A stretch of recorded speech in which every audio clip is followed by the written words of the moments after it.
generally what we covered is that we have more long-term data now on pirfenidone and nintedanib since they've both been out for 5 years.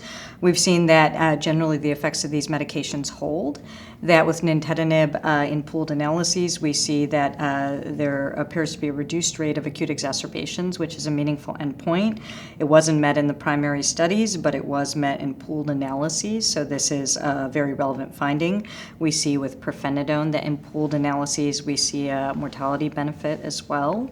And again, this wasn't shown in prospective studies, but in pooled analyses of all of the patients collected, we see this benefit. So in addition to the slowing of lung function decline, which is of course very important and what led to the drugs being approved, we're also seeing that that there are perhaps some other benefits in pooled analyses that are of importance to our patients.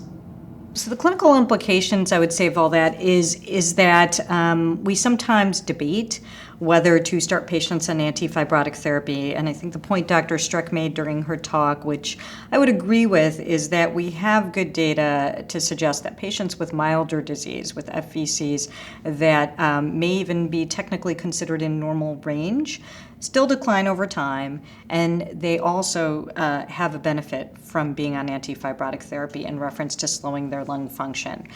So when that data is combined with the data that we're seeing long-term, as well as the data that we're seeing some favorable signals in reference to acute exacerbation rate and mortality, what we see is that it makes sense to start these people on treatment earlier. That's, I think, what many of us would advocate, or certainly what I would.